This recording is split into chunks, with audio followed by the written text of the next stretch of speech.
창세기 20장 14절부터 18절의 말씀, 구약성경 26쪽쯤에 있습니다. 함께 읽겠습니다. 아비멜렉이 양과 소와 종들을 이끌어 아브라함에게 주고 그의 아내 사라도 그에게 돌려보내고 아브라함에게 이르되 내 땅이 내 앞에 있으니 내가 보기에 좋은 대로 거주하라 하고 사라에게 이르되 내가 은 1,000개를 내 오라비에게 주어서 그곳으로 너와 함께한 여러 사람 앞에서 내 수치를 가리게 하였노니 내 일이 다 해결되었느니라. 아브라함이 하나님께 기도하매 하나님이 아비멜렉과 그의 아내와 여종을 치료하사 출산하게 하셨으니 여호와께서 이왕에 아브라함의 아내 사라의 일로 아비멜렉의 집에 모든 태를 닫으셨음이라. 아멘. 지난 시간에 기억나실지 모르겠지만 소돔과 고모라 이야기를 함께 나눴습니다. 소돔과 고모라가 멸망을 하고 롯과 그의 가족이 그곳에서 나온 이야기를 함께 우리가 살펴봤어요. 잠시 기억하자면 소돔과 고모라가 멸망한 이유가 무엇이지요? 하나님이 그곳을 멸하셨던 이유? 그곳에 죄가 많고 악인이 많아서? 물론 그 이유도 있지만 그보다 더 큰 이유가 있다고 말씀드렸어요. 악인보다 무엇이 중요했지요? 의인이 없어서 그곳은 멸망했습니다. 아무리 세상이 죄로 뒤덮이고 심지어 하나님의 나라를 이루어야 하는 교회들이요, 하나님보다 사람의 눈치를 보면서 유지하려 하고 그리스도인들은 하나님을 위한 열심과 헌신보다 내가 누릴 수 있는 것을 바라며 좀 더 편하게, 좀 더 쉽게 신앙생활을 하려고 하는 이러한 때, 어찌 보면 우리 가운데 희망이 있을까? 우리 다음 세대에는 회복되고 부흥이 있을까? 염려되기도 하잖아요. 바로 이러한 때에 하나님께 소망을 두고 하나님의 뜻을 쫓아 살아가는 믿음의 사람들, 하나님 보시기에 의인이라고 부를 수 있는 그런 사람들, 신실한 그리스도인이 있다면 여러분, 우리에게는 희망이 있습니다. 그런 사람 어디 있냐 이렇게 찾지 마시고요, 우리가 그런 사람이 되었으면 좋겠어요. 우리 예강교회가 하나님께서 기뻐하시는 교회가 되고 하나님은 그런 우리를 보시고 우리에게서 희망을 찾으시사 이 땅을 회복시키시리라 믿습니다. 하나님의 결정에 큰 역할을 하는 것은 다수의 악인이 아니라 소수의 의인이다 하는 것을 반드시 기억하시기를 바랍니다. 그러면서 요한복음 12장 24절 함께 읽어볼게요. 시작. 내가 진실로 진실로 너희에게 이르노니 한 알 그대로 있고 죽으면 많은 열매를 맺느니라. 아멘. 이것이 하나님의 법칙이에요. 다수의 의인이 있어서 소수의 악인을 회복시키시는 것이 아니라 한 알의 밀이 땅에 떨어져 죽으면 많은 열매를 맺는 것. 예수님의 십자가로 말미암아 우리에게 생명의 길이 열린 것처럼 우리의 선하고 신실한 믿음의 삶을 통해 이 땅에 생명의 샘물이 솟아나게 될 것입니다. 그래서 아브라함이요, 의인을 악인과 함께 벌하지 마소서 소돔과 고모라를 위해 기도했어요. 50명만 있다면 구해주시겠습니까? 쭉쭉쭉 내려가서 10명만 있어도 멸하지 않게 하소서 기도를 했습니다. 하나님은 그렇게 하겠다, 10명만 있어도 멸하지 않겠다 약속하셨어요. 그러나 10명을 찾을 수가 없었지요. 롯은요, 사위들에게 얼른 이곳을 떠나야 한다 가족들에게 말하지만 하나님 이곳을 멸하신다 이야기하지만 농담으로 들었고요. 게다가 롯과 롯의 가족도 어떻게 했지요? 소돔에 정이 들어서 그런지 미련이 남아서 그런지 꿈을 대느라 떠나지 않아요. 그래서 천사가 롯과 아내와 가족들의 손을, 자녀들의 손을 이끌고 성 밖으로 인도해냈습니다. 그리고 창세기 19장 24절부터 25절, 유황과 불이 소돔과 고모라의 비처럼 내렸고 온 땅과 그곳의 백성, 그곳에 숨을 쉬는 모든 것들은 다 죽음을 맞이하게 되었어요. 이러한 때에 롯과 그의 가족은 구원을 받았습니다. 자, 롯과 그의 가족이 구원을 받게 된 결정적인 이유가 뭐였지요? 아브라함 때문이에요. 맞아, 기억하시네요. 19장 29절에 이렇게 되어 있어요. 하나님이 아브라함을 생각하사. 아브라함을 생각하사 롯을 그 엎으시는 중에 내보내셨더라. 아브라함 때문에.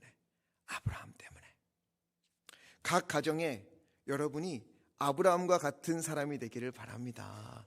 각 부서에, 교구에, 구역에, 남선교회, 여선교회, 그리고 봉사부서에 바로 여러분이 아브라함과 같이 누군가를 살리는 생명을 전해주는 하나님의 귀한 벗이 되기를 간절히 축원합니다.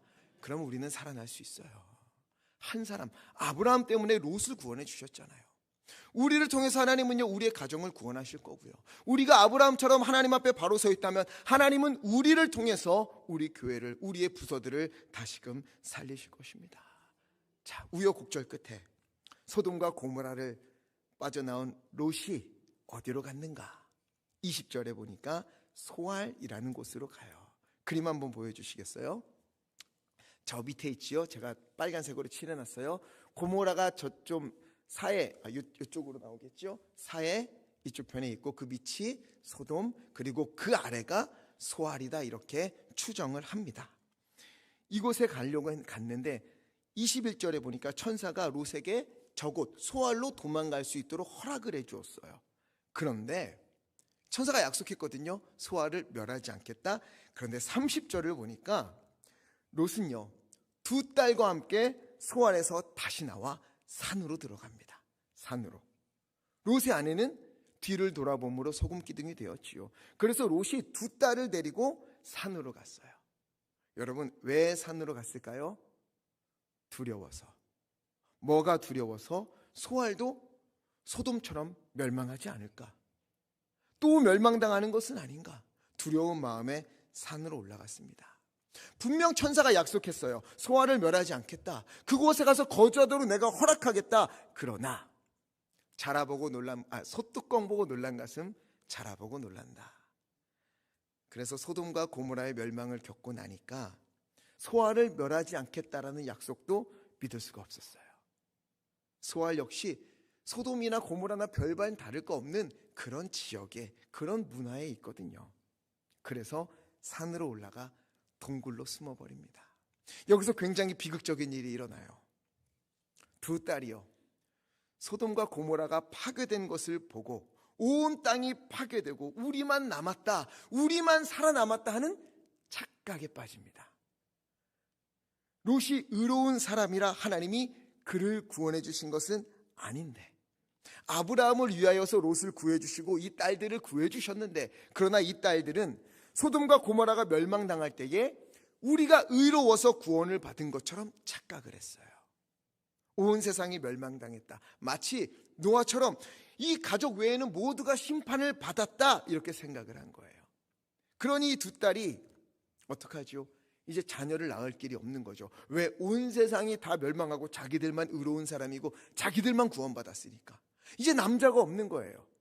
남편이 될 사람들은 소돔에서 같이 죽었어요. 나오지 않았습니다. 그래서 어떻게 했는가? 32절에 보니까는요, 아버지에게 술을 마시게 하고 아버지와 동침해서 우리의 후손을 이어가자 결심을 해요. 그리고는 아버지에게 술을 권하여 취하게 만듭니다. 거하게 인사불성이 되도록 마시게 했어요. 그리고는 아버지 롯과 딸들이 동침합니다. 첫째 날에는 큰 딸이, 둘째 날에는 작은 딸이 동침을 하고 임신을 해요. 그리고 아들을 낳는데요, 37절과 38절을 보니까 큰 딸은 아들을 낳아 이름을 모압이다. 모압이라는 뜻은 아버지로부터 유래되었다, 이런 뜻이에요. 아버지로부터 낳은 딸이다, 아들이다, 이런 거고요. 작은 딸도 아들을 낳아 벤암미다, 이렇게 이름을 지어요. 나의 친척의 아들이다, 나의 친가의 아들이다, 이렇게 이름을 지어 부릅니다. 이후 모압 족속과 암몬 자손, 이렇게 돼서 이스라엘을 괴롭히는 자들이 돼요. 이 둘이 태어난 것은 두 딸의 오해 때문이었습니다. 우리밖에 없다, 우리만 살았다, 우리만이 의인이다. 그러고 보면요, 참 여러 이단들이 이런 착각 속에 살아가는 걸 우리는 알 수 있지요. 우리에게만 구원이 있다, 이 공동체에 들어와야만 구원을 받을 수 있다. 민망하지만 교주와 관계를 가져야만 정결해진다. 또 이런 것도 있어요. 14만 4천 명에 들어야 한다. 그 숫자에 빨리 들어와서 너희 각 지파 족속이 되어서 구원을 받아야 된다. 여러분, 아니에요. 전혀 성경을 모르고 하는 이야기입니다. 하나님을 욕되게 하는 짓이에요. 롯의 가족은 그들이 의로워서 구원받은 것이 아니에요. 아브라함을 생각하셔서 구원해 주신 것처럼 우리의 구원 역시 우리의 의로움 때문이 아니지요. 예수님의 십자가 은혜로 말미암아 우리는 구원을 얻은 것입니다. 그저 예수님을 믿었을 뿐인데, 그저 예수님의 십자가가 나를 위한 십자가다, 나를 대신하여 죽으신 것이다, 이것을 믿었을 뿐인데, 그냥 믿는다고 고백했을 뿐인데, 하나님은 이것을 보시고 우리를 의롭다고 여겨주시는 거예요. 여러분, 이게 은혜입니다. 이단들은 꼭 물어요. 구원 받았습니까? 그럼요, 구원 받았지요. 몇 년, 몇 월, 며칠에 구원 받았습니까? 꼭 물어요. 모르면 그거 구원 아니다. 어떻게 구원받은 날짜를 모르냐? 생일은 알면서 구원받은 날짜는 모르냐? 꼭 이렇게 해요. 정확히 구원받은 날짜를 아는 사람이 구원받은 사람이고 의인이다. 말도 안 되는 소리예요. 은혜를 아는 사람은요, 함부로 의인이라는 말을 하지 않습니다. 스스로 늘 죄인이라고 여겨요. 그래서 저는요, 이렇게 하나님 앞에 고백해요. 하나님, 저는 죄인입니다. 그러나 용서받은 죄인입니다. 하나님, 저는 죄인입니다. 그러나 하나님이 의인이라고 불러주시는 죄인입니다. 하나님, 저는 죄인입니다. 그러나 나는 하나님의 은혜로 사는 그런 사람이고, 또한 의를 향하여 달려가는 그런 사람입니다. 이것이 저의 고백이고, 우리가 그렇게 고백하며 살았으면 좋겠습니다. 의롭다고 여기는 것은요, 내가 하는 게 아니에요. 하나님이 여겨주시는 거예요. 나의 자격 때문이 아니에요. 내가 뭘 해서가 아니에요. 하나님의 은혜입니다. 그러나 롯의 딸들은 하나님의 은혜를 생각하지 않았어요. 의로운 자기 가족들 외에는 모두가 멸망당했으니 후손을 위하여 아버지와 동침하자 단단히 착각을 했어요. 이로 인하여 암몬과 모압 자손의 역사가 시작됩니다. 이스라엘 사람들은요, 이렇게 아버지와 동침해서 낳은 암몬과 모압 자손들을 자기 핏줄이잖아요. 아브라함의 조카잖아요. 그럼에도 불구하고 불순한 관계로 나온 자손이다 해서, 족속이다 해서 유난히 그들을 더 멸시했습니다. 그리고 암몬 자손과 모압 자손은요, 이스라엘 백성들이 출애굽을 할 때에 이들을 광야에서 괴롭혔던 그런 일들이 있습니다. 결국 둘 사이는 오랜 세월 적대 관계가 돼요. 그러나 하나님은 언제나 심판 중에도, 진노 중에도 은혜를 잊지 않은 분이시지요. 모압 백성 중에 우리가 잘 아는 사람이 나와요. 누구지요? 룻. 룻과 헷갈리면 안 돼요. 룻. 금요일에 우리가 계속 보고 있는 룻. 룻이 이 모압 사람이에요. 그러나 그는 하나님 앞에 신실하게 살려고 노력했기 때문에, 비록 자신의 뿌리가 그렇고 또 이스라엘과 관계가 그렇고, 워낙 암몬과 모압은 우상을 섬기는 사람들이에요. 이방신을 섬기는 사람들인데, 그럼에도 불구하고 하나님을 쫓고 신실하게 사니까 어떡합니까? 다윗의 조상이 되는 은혜를 얻게 되지요.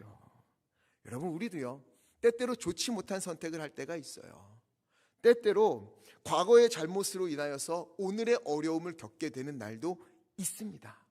여러분, 아무리 좋지 않은 선택을 했다 하더라도, 과거의 일이 오늘의 나를 괴롭힌다 하더라도, 바로 그때 우리가요, 주님 앞에서 온전히 살아간다면, 바로 그때 주님 앞에서 다시금 신실하게 살기로 다짐하고 한 걸음을 내딛는다면, 하나님은 그 가운데서도 살아나는, 회복되는 룻과 같이 예수님의 조상이 될 수 있는 은혜를 허락하십니다. 오늘을 어떻게 사는가, 이것보다 중요한 것은 없습니다.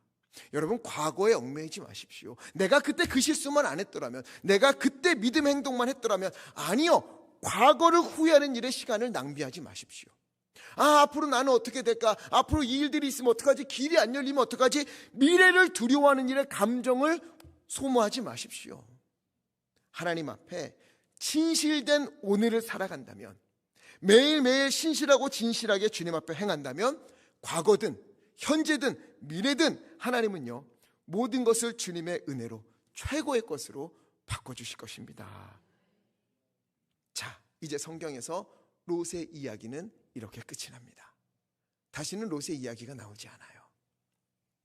안타깝게도 롯은 아브라함과 같은 핏줄이지만, 또 아브라함과 함께 다니기도 했지만, 아브라함의 중보 기도로 살아났지만, 하나님보다 물질적 풍요를 선택하였기에 안타깝게도 믿음의 반열에 들지는 못합니다. 그리고 20장부터 다시 아브라함에게로 성경은 시선을 돌려요.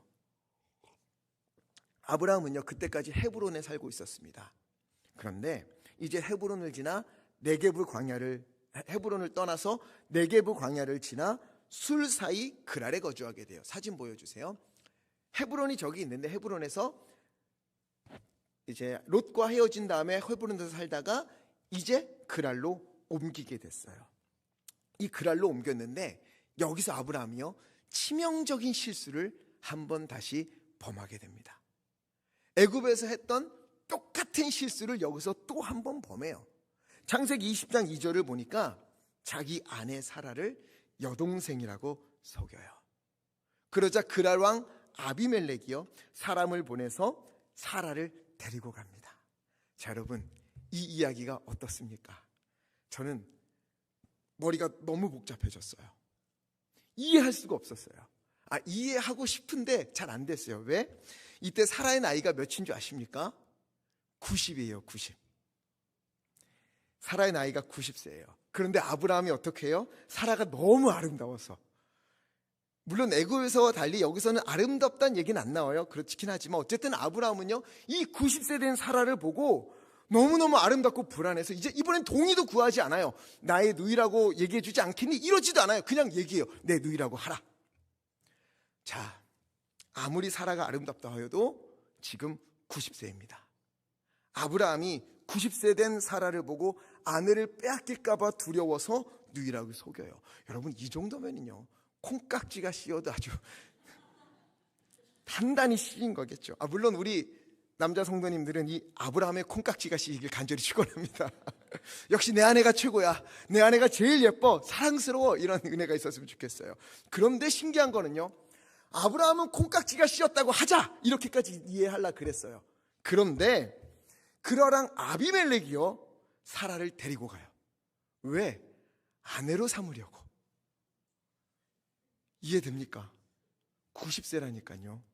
당시 90세가 젊은이겠지 말씀하실 수도 있겠지만, 사라가 죽는 나이가 127세입니다. 우리랑 그렇게 큰 차이가 없어요, 지금 우리가 사는 시대와. 그리고 창세기 18장 11절에서 12절을 보면은요, 11절에 사라는 이미 생리가 끊어졌고 스스로 뭐라고 불러요? 12절에 나는 노쇠하였다.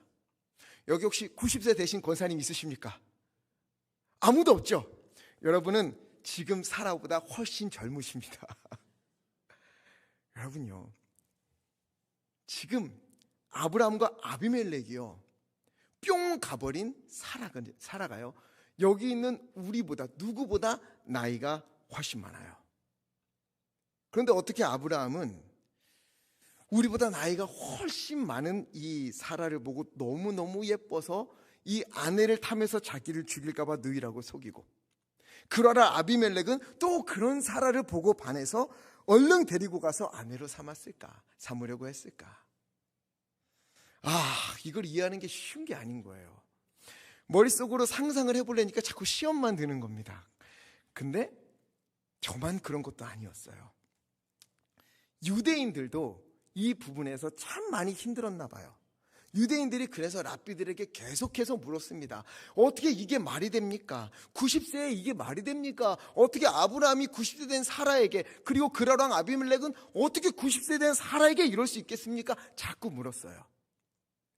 랍비들은 독특한 취미가 있어요. 묻는 말엔 무조건 대답을 해줍니다. 어떻게 해서든 대답을 해줘요.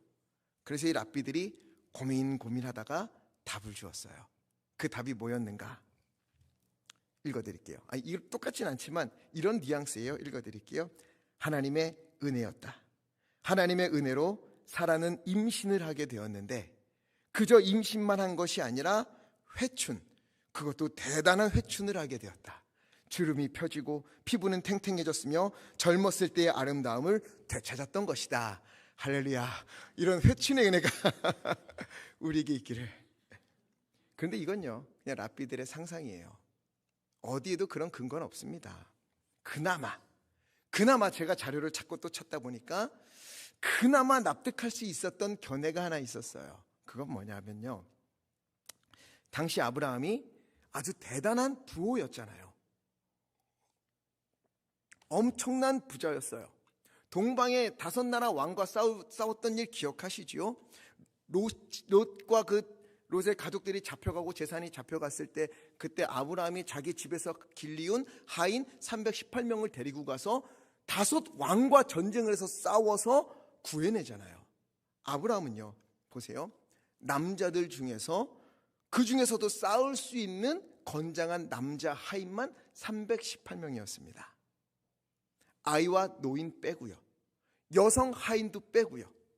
어마어마했겠지요. 하인이 굉장한 부자였어요. 게다가 가진 것도 너무너무 많았습니다. 물론 지금 아브라함은 어떤 연유에서인지 헤브론에서 그랄로 내려왔어요. 네게브 사막을 지나 그랄로 내려왔는데, 물론 나그네 신분으로 왔지만 어떤 사람보다도 부자였습니다. 함부로 건드릴 수가 없는 사람이었어요. 그래서 아비멜렉이 사라가 여동생이라고 하니까, 아브라함의 여동생이라고 하니까 아브라함과 좋은 관계를 맺어야겠다, 좋은 관계를 맺어서 경제적인 도움을 좀 얻었으면 좋겠다 해서 하게 된 정략 결혼이었다. 이 견해가 저에게는 가장 이해할 수 있는 부분이었던 것 같아요. 왜냐하면 아브라함은 재산이 많으니까 자기를 죽이고 사라를 데려다가 자기의 재산을 차지할 수도 있겠다, 이런 두려움이 있을 수도 있었을 것이고요. 그랄 왕은 아브라함의 여동생과 결혼을 하면 이 재산이 나에게 많은 도움을 줄 수 있겠다, 이렇게 해석을 한 거예요. 저는 이게 좀 역사적으로는 좀 괜찮지 않을까, 이런 생각을 해봅니다. 어쨌든 아브라함이요, 여러분들은 회춘으로 믿으셔도 그렇게 큰 문제는 없어요. 큰 문제는 없어요. 그러나 좀 이성적으로 생각해 보자면 정략 결혼이지 않을까, 저는 그렇게 유추를 합니다. 자, 어쨌든 아브라함은요, 자기를 위해서 한 번 더 사라를 누이라고 속여요. 또 한 번 사라를 다른 남자에게 넘겨줍니다. 애굽에서 하나님이 자기를 지켜주셨잖아요. 애굽에서 아내 사라를 누이라고 속였음에도 하나님이 이 모든 것을 지켜주신 것을 믿었다면 이번엔 좀 당당해도 되잖아요. 이번엔 좀 지키신다고 믿으면 되잖아요. 그런데 사람이 참 그게 안 돼요. 한번 내가 어려운 일을 겪어서 기도해서 응답하신 일이 있어요. 그렇다고 해서 그와 비슷한 어려움이 또 왔을 때 예전에 해주셨으니까 이번에도 지켜주실 거야 하고 당당해집니까? 아니요, 똑같이 어렵고 똑같이 무너지잖아요. 사람은 늘 그렇습니다. 아브라함은 똑같은 실수를 저질러요. 사라도 마음이 얼마나 착잡했겠습니까? 남편에게 또다시 버림을 받아요. 2번이나. 내가 저 인간 믿고 살아야 되나. 하나님도 얼마나 답답하셨겠어요. 또 이러냐. 내가 그때도 지켜주었는데. 그래서 3절에 그날 밤에 하나님이 아비멜렉의 꿈에 찾아가십니다. 그리고는 아비멜렉의 꿈에 이렇게 말씀하세요. 너가 남편이 있는 여인을 취했으니 너는 죽게 될 것이다. 고대 근동 지방의 법에 따르면요, 남편이 있는 여인을 범하는 것은 사형에 해당하는 죄였어요. 아비멜렉이 깜짝 놀랐습니다. 그래서 하나님께 자신의 억울함을 호소해요. 5절에 아브라함이 나에게 자기 여동생이라고 했습니다. 그 여인도 아브라함을 오빠라고 불렀습니다. 오라버니라고 했어요. 나는 죄를 범하고자 하는 마음이 추호도 없었습니다. 나는 속았을 뿐입니다. 게다가 4절 말씀에 그리고 나는 그 여인에게 가까이 하지 않았습니다. 그러면서 아브라함이 소돔과 고모라를 위해서 중보 기도할 때 했던 그 문구를 똑같이 사용합니다. 주여, 주께서 의로운 백성도 멸하시나이까. 그러자 6절에 하나님이 말씀하세요. 너의 마음이 온전한 것을 내가 안다. 그래서 내가 너로 하여금 범죄하지 못하도록 막아주었다.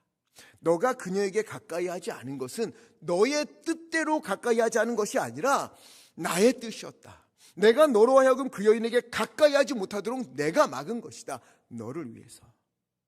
그리고 7절 말씀 함께 읽겠습니다. 시작. 이제 그 사람의 아내를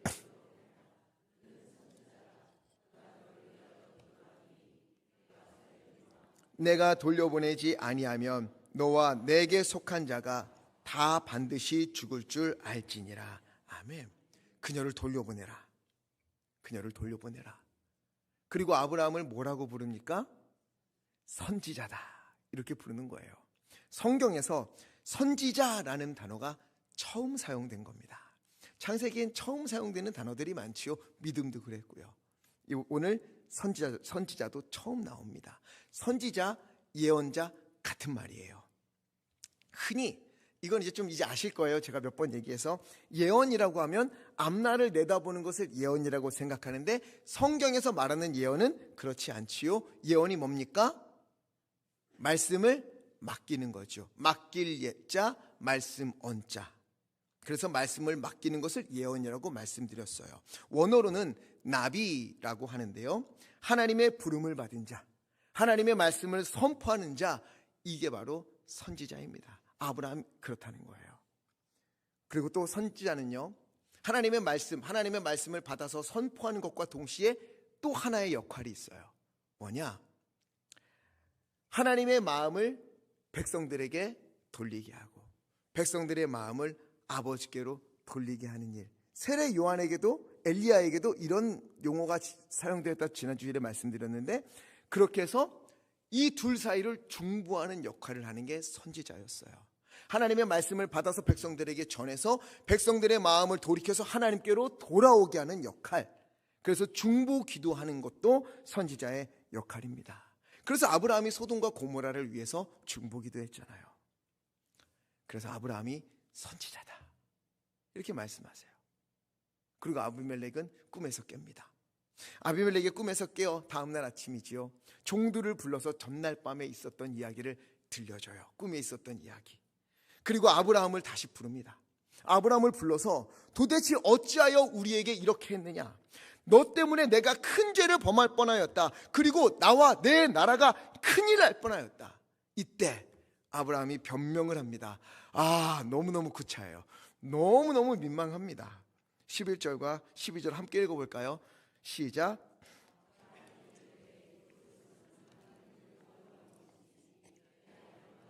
사람들이 나를 죽일까 생각하였으며 또 그는 정말로 나의 이복 누이로서 내 아내가 되었음이니라. 아멘.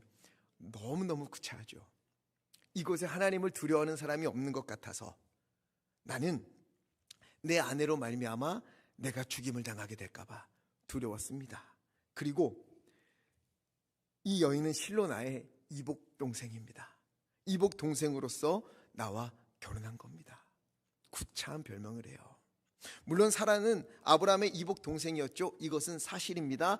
그러나 진실은 아니었어요. 사실과 진실이 뭐가 다르냐? 진실은 사라는 아브라함의 아내였습니다. 그렇기 때문에 이젠 더 이상 동생이 될 수 없는 것이지요.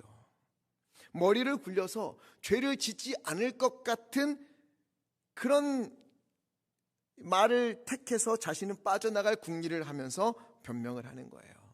이것이 아브라함이 이삭을 낳기 바로 전에 있었던 일입니다. 하나님의 마지막 시험이었던 거예요. 실로 하나님을 의지하는가? 실로 하나님을 믿는가? 사라를 통해 아들을 주신다고 하셨으니 이를 믿는다면 당연히 주변 사람들로부터 또 모든 위협으로부터 건져주심도 믿었어야 했는데 그는 완전히 실패했어요. 완전히 실패합니다. 믿지 못했어요.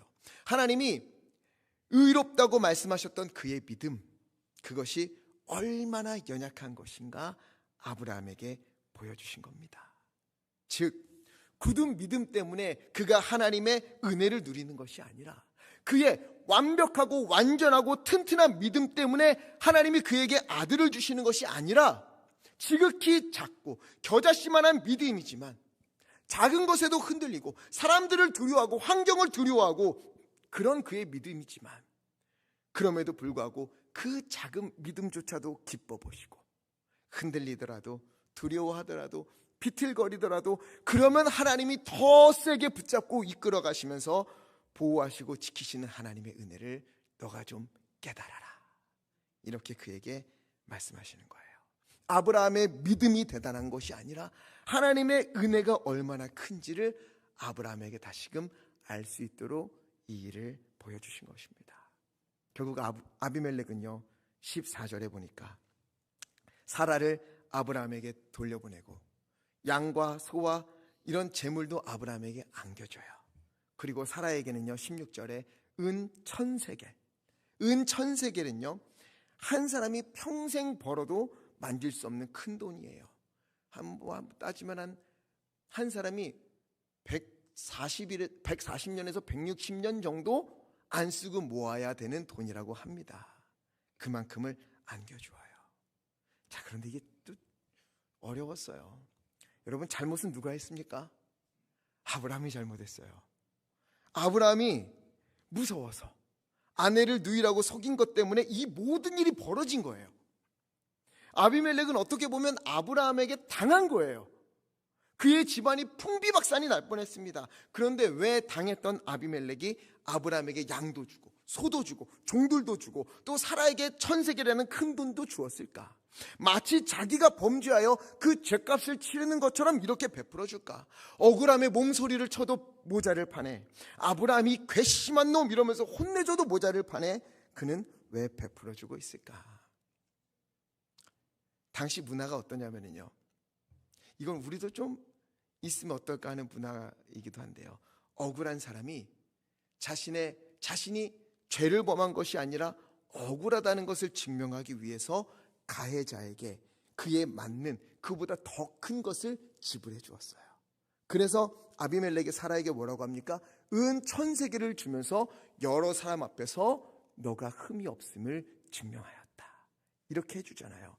그렇게 자기가 더 베풀어 주면서 억울함을 증명합니다. 저는요, 우리 기독교인들이 좀 그랬으면 어떨까라는 생각을 잠시 해봤어요. 이게 악용될까 봐 두려운 마음이 더 커요. 그러나 세상에서 교회들을 욕하고 교회들을 비난하고 우린 억울할 일 많을 것 같아요. 억울한 일을 당할 수도 있어요. 그때에 내가 억울하다고 고소하고 소리를 높이고 화내고 이러는 것이 아니라 나의 억울함을 증명하기 위해서, 나는 정말 진실한데 신실한데 억울한 누명을 쓴 거야 라는 것을 증명하기 위해서 더 헌신하고 더 봉사하고 더 진실하고 더 신실하게 산다면 여러분, 이 세상이 교회를 보는 눈이 달라지지 않을까? 교회를 보는 눈이 달라지지 않을까? 이런 생각을 하게 됩니다. 아비멜렉은 아브라함을 만나서 큰 재앙을 당하게 되었는데 모든 집안의 태가 다쳤어요. 근데 아브라함이 선지자라 그랬죠. 하나님께 기도하자 다시금 하나님이 아비멜렉의 집안에 출산의 기쁨이 넘치게 해주시는 은혜가 오늘 기록되어 있습니다. 자, 오늘의 이야기는 아브라함이 그랄에서 아내를 누이라고 속이면서 겪게 된 이야기입니다. 이삭을 낳기 전 마지막으로 겪은 시험이라고 말씀을 드렸어요. 하나님이 아들을 주시기 전에, 은혜와 응답을 주시기 전에 마지막으로 주시는 시험에 아브라함은 실패했습니다. 아내를 누이라고 속였어요. 왜? 두려워서. 누가 두려워서? 그랄 사람들이 두려워서. 아브라함은요, 하나님보다 사람들을 더 두려워했습니다. 아브라함은 하나님보다 사람의 권력과 힘을 더 두려워했습니다. 그로 인해 다른 사람까지, 가장 가까이에 있는 사라와 전혀 상관없었던 아비멜렉까지 아픔과 고통을 당하게 되었습니다. 만약 아브라함이 믿음을 지켰다면 어떠했을까? 사람이 아니라 하나님을 두려워했다면 어떠했을까? 사라도 아비멜렉도 이처럼 두렵고 아픈 일을 겪지 않을 수 있지 않았을까? 오히려 그곳에 하나님의 은혜가 넘치는 일이 있지 않았을까? 이런 생각을 해보게 됩니다. 우리가 두려워해야 될 분은 우리 주 하나님밖에 없습니다. 마태복음 10장 28절 함께 읽겠습니다. 시작. 몸은 없나요? 시작. 몸은 죽여도 영혼은 능히 죽이지 못한. 오직 몸과 영혼을 능히 지옥에 멸하실 수 있는 이를 두려워하라. 아멘. 아브라함은 이것을 실패했어요. 하나님보다 사람을 두려워했습니다. 하나님의 보호하심보다 사람의 힘을 더 두려워했어요. 그런데요. 그럼에도 하나님은 아브라함을 벌하지 않으세요. 그런데 하나님이요, 아브라함을 꾸짖지 않으세요. 어디에도 꾸짖는 이야기가 안 나와요. 오히려 아비멜렉의 집에 재앙을 내리고, 그리고 그곳에 다시 아브라함을 통해 복을 주심으로 하나님의 은혜를 알게 해요.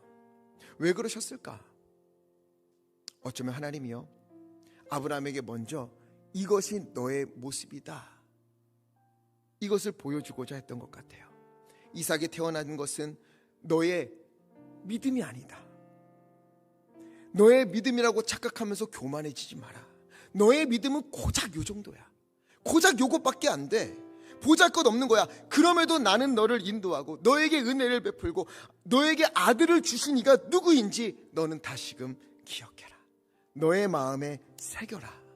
혼내는 것이 아니라 아들 이삭을 주시기 전에 하나님은요, 그의 실수를 통해서 하나님이 누구인지, 하나님이 어떤 분인지, 그가 두려워해야 될 이가 누구인지 그의 마음속에 다시금 새겨주시는 은혜를 베풀어 주신 것입니다. 여러분, 우리도 하나님을 두려워하려고 하지만 때때로 사람이 두렵지 않습니까? 우리는 하나님께 맡기고 싶지만 때때로 환경이 너무나 두려울 때가 있지 않습니까? 여러분, 그때 하나님을 기억하십시오. 하나님의 함께 하심을, 하나님이 바로 이러한 때에 나의 믿음을 확인하려 하신다 하는 것을 잊지 마십시오. 주님 앞에 작더라도 부족하더라도 믿음의 행동을 보이는 우리가 되었으면 좋겠습니다. 사람을 두려워하면, 환경을 두려워하면, 안 될 것 같은 일들로 우리가 두려워하게 된다면 여러분, 우리는요, 하나님 앞에 죄를 짓게 돼요. 베드로가 예수님을 부인한 거는 그 환경이 두려워서 그랬던 거예요. 사람이 두려워서 그랬던 거예요. 하나님이 두려웠던 것이 아니었습니다. 우리 기독교 역사 가운데 신사참배에 동참했던 분들은 무엇이 두려웠습니까? 하나님이 아니라 일본이 너무나 두려워서, 죽음이 두려워서 하나님을 부인하는 죄를 범하고 만 거예요. 두려움은 우리로 하여금 죄의 길로 빠져들게 만듭니다.